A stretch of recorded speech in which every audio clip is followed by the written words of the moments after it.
एक व्यक्ति पराई पत्नी के चक्कर में अपनी ही पत्नी को भूल जाता है और कुछ ऐसा कर बैठता है जो कि उसे नहीं करना चाहिए था। फिर उसके बाद पत्नी से हो जाता है तलाक और बाद में एक शादी में मिला तो फूट फूट कर रोने लगा।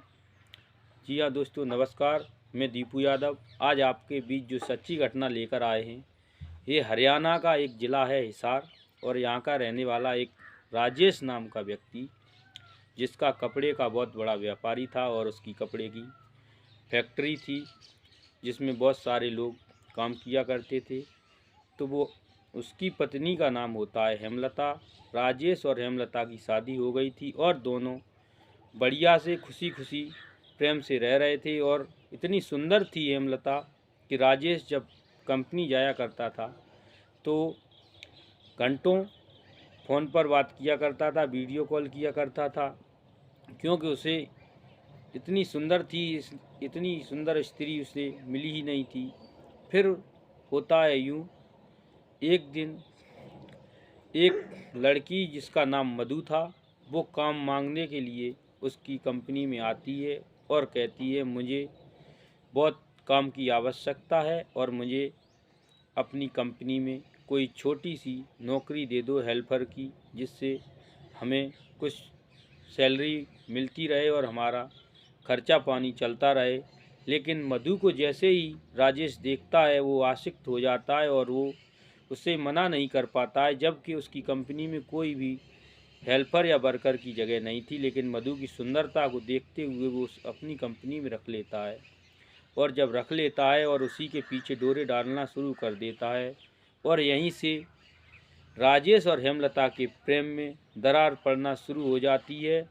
फिर वो हेमलता को भूल जाता है और जो दिन में घंटों वीडियो कॉल और ऑडियो कॉल पर बात हुआ करती थी वो रुक जाती है। शाम को कंपनी से आता है, खाना खाता है, सो जाता है।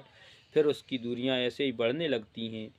लेकिन कंपनी जब बंद हो जाती है तो दीपावली पर जो मुहूर्त होता है कंपनियों का, तो उसके मालक और मालकिन जाकर पूजन करते हैं। तो जिस दिन कंपनी का पूजन होना था उस दिन मधु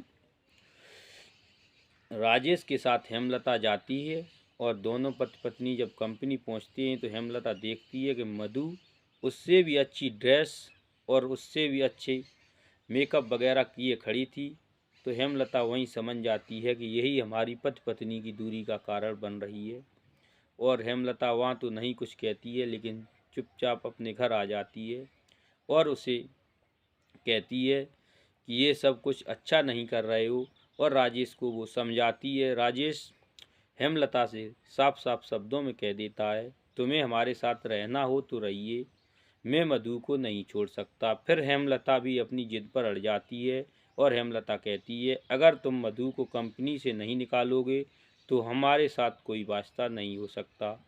और इसी दरमियान ऐसे ही बातें चलती रहती हैं और हेमलता को राजेश दारू पीकर मारता पीटता है, परेशान करता है। तो हेमलता एक दिन परेशान होकर अपने घर चली जाती है, और घर पहुंचने के बाद हेमलता वहीं रहती है। फिर भी 2 साल तक राजेश उसे नहीं लेने जाता है, तो वो डिवोर्स मांग लेती है और उन दोनों में डिवोर्स हो जाता है। तलाक हो जाने के बाद एक दिन जब टेबल पर बैठा था, राजेश की टेबल पर आकर मधु एक शादी का कार्ड रख देती है।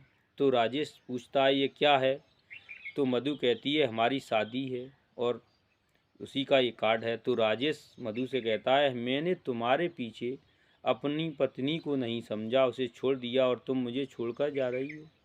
तो मधु साफ साफ शब्दों में कहती है राजेश से, जो सगी पत्नी का नहीं हो सका वो मेरा क्या होगा, और मैं तुम्हें कतई नहीं चाहती थी और ना ही तुमसे कभी मैंने प्यार किया। मेरी मजबूरी का फ़ायदा तुम लेते रहे, जिसके चलते मैं उसे सहन करती रही। अब मेरी शादी एक बहुत बड़े बिजनेसमैन के साथ होने जा रही है और मैं शादी करूंगी। मैं तुम्हें कतई तुम्हारी कोई बात मानने को तैयार नहीं।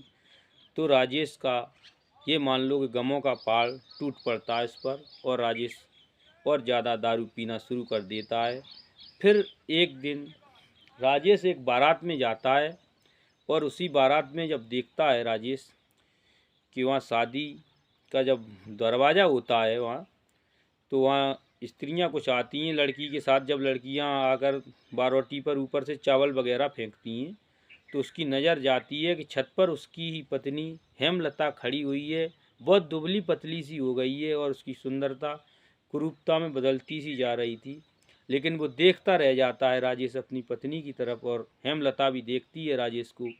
तो एक दूसरे को देखते हैं, हेमलता समझ जाती है और हेमलता छत से नीचे आ जाती है। फिर राजेश और हेमलता एक कोने में जाकर दोनों बातें शुरू कर देते हैं।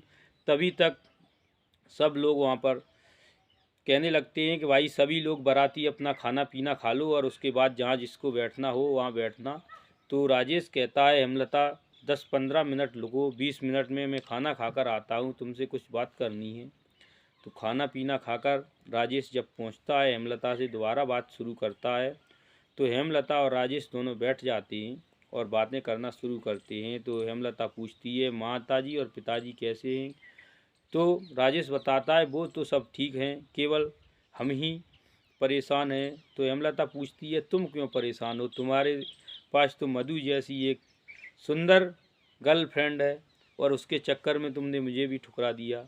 तो राजेश वहीं रोने लगता है और राजेश कहता है कि वो मुझे धोखा देकर चली गई, मेरी ही गलती थी और मैं क्या बताऊं, अपना नंबर दे दो। तो हेमलता अपना नंबर नहीं देती है और राजेश का नंबर ले लेती है। कहती है जब मुझे टाइम मिलेगा तो मैं बात कर लूँगी। और शादी होकर सभी बाराती अपने घर जाते हैं, ये लोग भी अपने अपने घर चले जाते हैं। और राजेश अब इंतज़ार करता है कि हेमलता किस क्षण हमारे लिए फ़ोन करे, और ये बैठा रहता है। तब तक दूसरे दिन उसकी पत्नी का फ़ोन आ जाता है और वो कहता है कि मैं मिलूँगा। तो एक पार्क में बुलाती है मिलने के लिए, वहाँ राजेश जाता है कुछ नाश्ता वाश्ता लेकर और वहीं बातें शुरू करते हैं। और राजेश जब बातें करना शुरू करता है तो यहाँ तक अपनी शर्मिंदगी महसूस कर रहा होता है, अपनी पत्नी से गिड़गिड़ाने लगता है और उसके सामने रोने लगता है। कहता है मैं बहुत ही बड़ा दुराचारी था, मैंने अपनी इतनी सुंदर और सुशील पत्नी को एक स्त्री के चक्कर में ठुकरा दिया, अब तुम मेरे साथ रहने आ जाओ। तो हेमलता कहती है ठीक है, मुझे 1 हफ्ते का टाइम चाहिए, उसके बाद मैं तुम्हें जवाब दूंगी। और 1 हफ्ते के बाद वो बात शुरू करते हैं। तो हेमलता कहती है हमारी भी एक शर्त होगी, ना तुम किसी को गाली गलौज करोगे, ना दारू पियोगे और पहले की तरह शांति से रहोगे तो मैं रहूँगी। राजेश सारी शर्तें मान लेता है और हेमलता उसके साथ घर आ जाती है। तो दोस्तों, हमारा उद्देश्य किसी को ठेस पहुंचाना नहीं है, हमारा उद्देश्य समाज में फैल रही कुरीतियों से जागरूक करना है और ये समाज में दिनों दिन न फैलें, इसके लिए। और मैं आपसे रिक्वेस्ट करता हूं कि हमारे चैनल को अगर आपने सब्सक्राइब नहीं किया है तो आप सब्सक्राइब करें, जिससे हमारा भी हौसला बढ़ता है आपके एक सब्सक्राइबर से। और वीडियो को लाइक और शेयर करें। अगर वीडियो में कोई त्रुटि हो तो कमेंट बॉक्स में ज़रूर लिखें। हम आपको अगले वीडियो के साथ कल फिर मिलेंगे। जय हिंद दोस्तों, वंदे मातरम।